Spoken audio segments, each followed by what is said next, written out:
To our next session. It is a newsmaker interview with one of the world's newest and youngest democratically elected leaders in Africa. His vision, centered on just, equitable, and transparent governance, has garnered widespread support in his own country, particularly from the youth.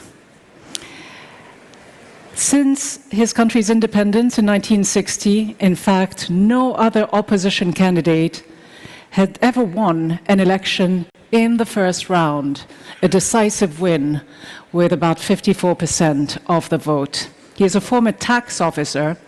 He was imprisoned following his criticism of the judicial system and its glaring inequalities. He was released just days before the elections last March. And today, he is serving his first term in office as President of Senegal. It is my distinct pleasure to invite to the stage His Excellency Bassirou Diomaye Faye to join me here for an interview.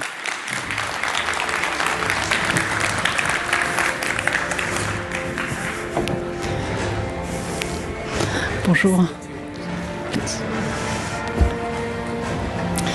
D'abord, Monsieur le Président, permettez-moi tout d'abord de vous souhaiter la bienvenue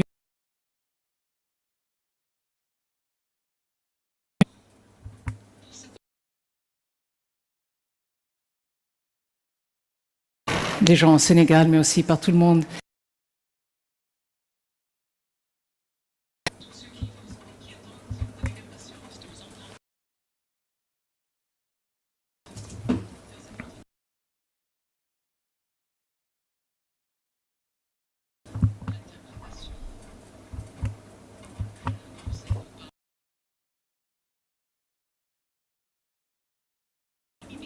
By asking you about the en vous demandant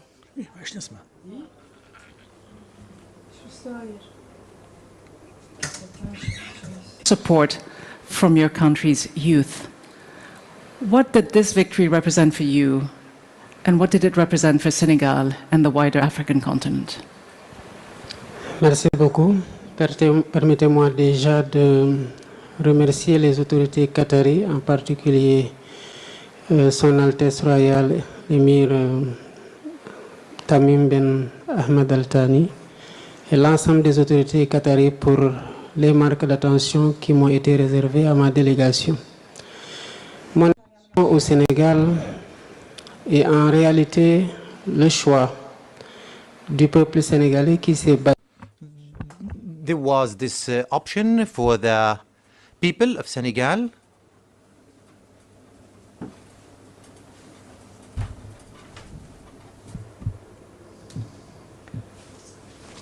avec 54,8% a été respecté. Ce qu'il faut saluer, c'est cette maturité du peuple qui aussi transparaît à travers ses dirigeants. We would like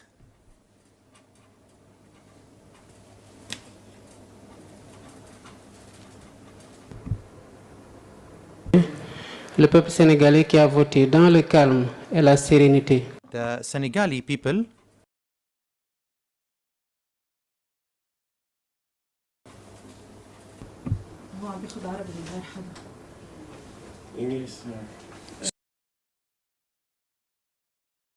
de comprendre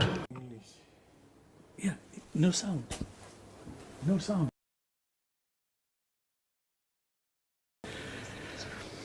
Which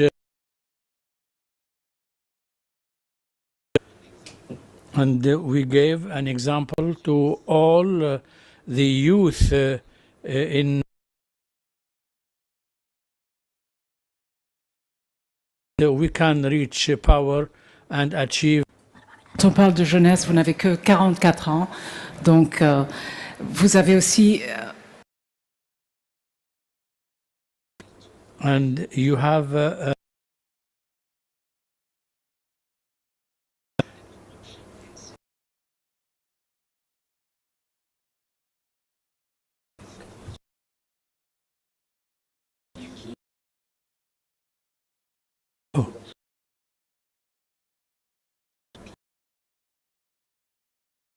Easy.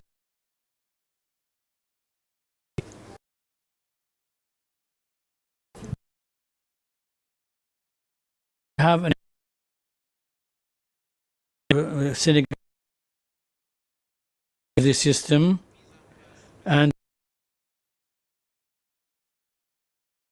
we are changing our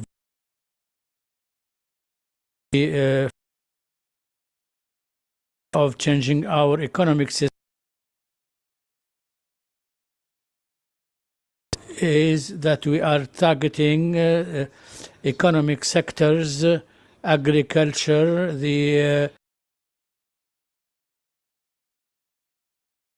technical training of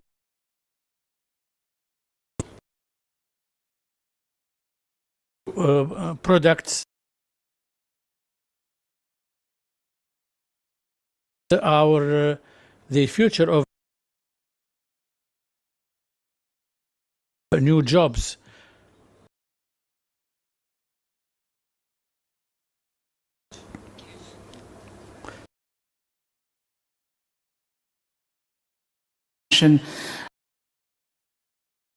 Natural resources.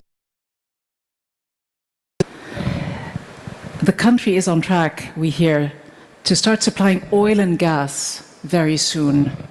How will this benefit the people of Senegal? How do you ensure that these natural resources won't be once again exploited by Western powers? First of all, the commitment is to work in a way these resources are dealt with or in a responsible and continuous manner.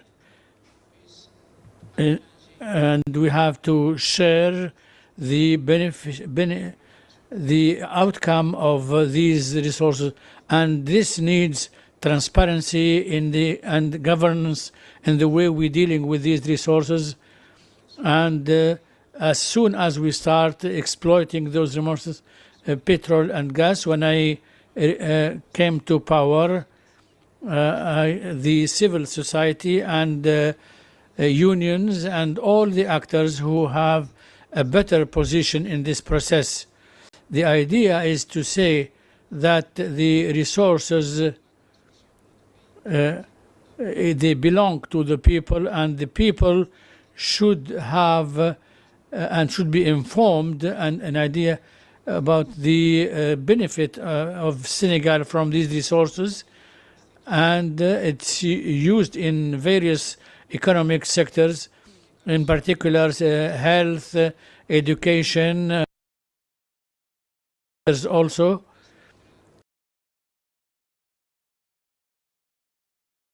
contributed without forgetting the rural areas behind.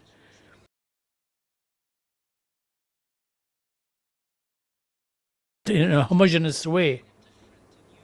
Towards some of the world's Western nations that have traditionally had such a key resources. For us, the question is to use those resources to develop other sectors, in particular agriculture, food sovereignty, and also to serve the digital fields which are interesting for the youth, and also take into consideration the importance of the youth. So we digital hubs, African digital hubs, in order so Africa has to be transparent and equitable distribution of the resources in order to transform other sectors which are not connected to these resources. And this is a main occupation for us. I think, aims at collaboration between your country and the rest of the world. Let me talk to you about some of the crises that we see around the world, not just in the Sahel region, but as we've been speaking about throughout this forum, from Ukraine to Gaza to Syria, Sudan, Yemen, and elsewhere. What is your perspective on cooperation among nations during these turbulent times? Sur le plan In Africa and in the Sahel region, we have to take into consideration that there are terrorism and violent extremism, insecurity. Senegal has played an important role in favor of peace, and this is historical.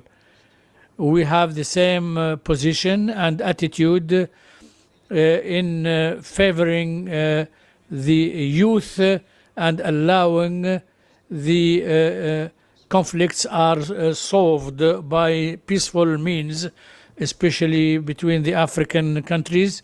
And this is and it is very important for us that Senegal thinks that we have to bring bridges between people and states, and this is the objective of the mediation that we are playing between the Sahel states or countries. We encourage interested concerned parties to play an important role, and we don't have to give up against voice, and to consult each other in order to find solutions which could treat with this poverty. ECOWAS, the Economic Community of African States, which is a regional grouping of some 15 member states from West Africa, a regional grouping focusing on economic and political issues and security. During its summit last April in Nigeria,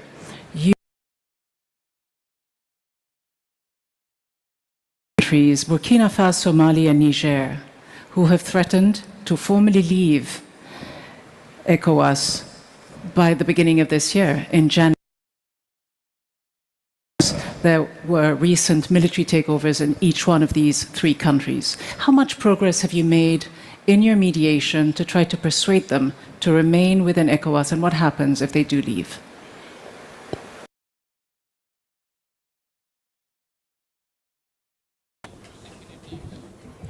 These countries are sovereign countries. As I said,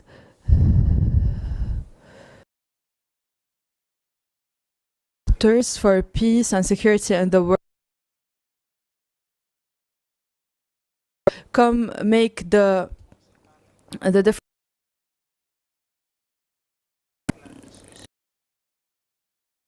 by a dialogue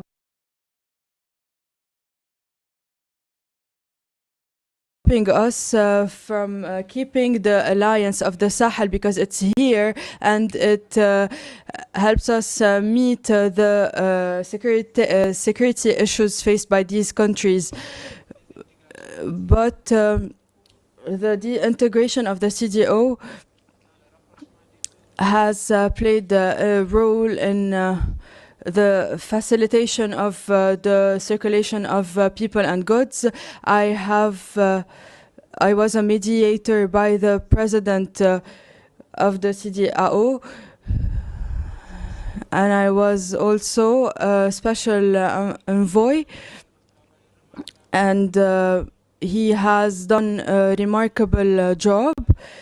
The communication stayed also between me and my colleagues in other countries that know that Senegal is here to support them, and will always stand next to them, because we share the same.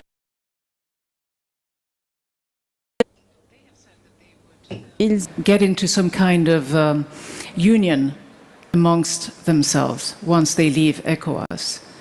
Is that a challenge, do you believe? I mean, you did say that, you know, these are sovereign decisions, which they are. But how important is it for ECOWAS to keep them within the group in order to have a more common approach to dealing with the region's problems? These are countries that we share with many things. We share borders with other CEDEAO members, and when those countries have security issues, we will also face security issues, since we share the same borders, and terrorism can arise anywhere.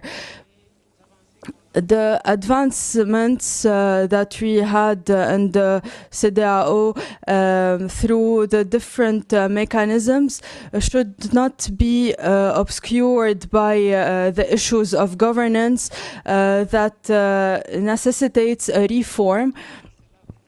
And this is how we should work. It's through the CEDEAO that we will be able to rise to those challenges, and the CEDEAO is called to face those challenges. As I said, the Sahel Alliance faces problems, and this doesn't stop us from keeping them in the CEDEAO, since they will improve and within a frame that is much more inclusive. On a security level, because many people in the region have said that they fear the spread of jihadist insurgencies. How much of a concern is this for you? Yes, for sure. The radicalization and can happen anywhere, and terrorism as well, and beyond the aspect of terrorism being an asymmetrical phenomena within conflicts, and that anyone with enough equipment can spread chaos in the world, it is important for us to make sure that the borders are not closed. We are still countries where the free exchange of goods is allowed. Of course, there are waves of immigration because populations flee conflicts, and thus all other countries that give security warranties are invaded by fluxes of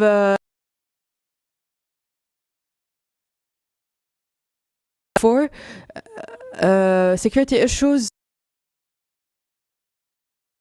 countries, and can touch upon many other countries beyond the Sahel Alliance, and the consequences of these conflicts are also felt in other countries.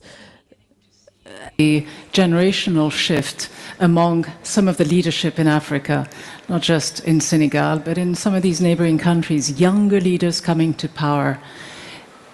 Can this lead to new dynamics, a new approach, a new way of doing things? And how relevant is the African Union today in dealing with some of these crises? Yes, renewing itself. When we look at the countries like Senegal compared to 1 decade ago, there is a huge shift. This is inspirational because we also respect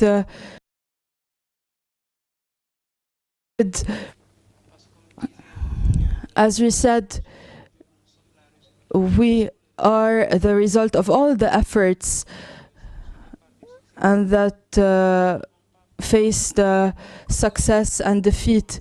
But we don't have the same way of thinking. The youth in Africa are very are preoccupied by the sovereignty. They are asserting their sovereignty, and this is something that the others don't understand, so they reform the system. But it's also they have to impose this agenda in order to have more sovereignty and to impose this reciprocity with partners and to work with. They have also to respect. There is no.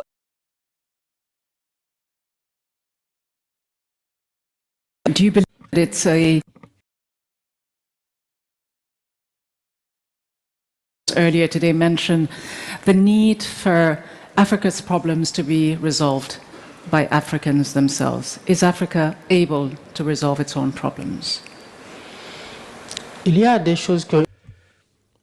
are many things which have been done on this matter or in other issues like peace, integration, and other issues, and we have to respect them and praise them. It is a different context, and it is what they have done which prepared us to ask for more. And these institutions, we have to preserve them. Of course, other institutions, multilateral institutions, there is a need to be reformed. And it's by reforming them that we will have new blood and they will be well prepared to deal with the issues. And we have the to assume our responsibility. I want to widen the discussion, if I may, to the global the EU, China, the three military leaders of the countries that we mentioned earlier. Countries, Niger's head of state called for the establishment of a community, quote, far removed from the stranglehold of foreign powers. Do you share these views about the role and influence of Western powers on the region? Who do you think are of respect, reciprocal respect, beneficial partnership? I mean, China has been playing a very influential economic role within Africa, and the United States seems largely to have been ignoring the African continent.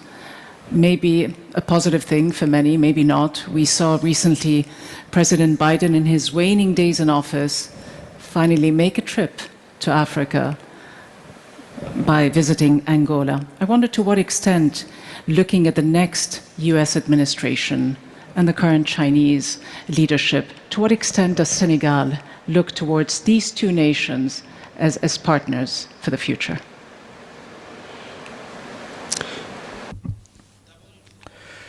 First of all, we have to take into consideration the reality of partnership, and it is the figures who say that China is the first partner, economic partner of Senegal, and as I said, they are an important partner, and the United States also, we have to recognize that it doesn't ignore Africa. We have a compact program with the United Nations which led to important investments in Senegal and accompanying many projects on many years. And as I said, these two powers who play an important role in many countries, and as long as they can find their interest in Senegal under the condition that we work on different levels, security, and also to have political stability which favor any projects. So nobody will come and guard the interests of our country. So we have to be firm for these interests and to negotiate in the meaning which is wanted and seen by the Senegal. Of course, as I said, China, we have continued our partnership, and this doesn't affect the other partnerships. If they are now the first partner because they believed into the economic opportunities of Senegal, and therefore the exchange developed other countries, including Qatar, and if they have made their investments and found opportunities in Senegal, they can also become a very important partner and become first. And it depends on the strategies they identify and what investment they could put. But this position is not reserved for one own country. Senegal remains a country open to all partnerships, which is beneficial, and they respect our sovereignty. Rare insights from the newly elected president of Senegal. Thank you so much for being so candid and generous with your time. Thank you.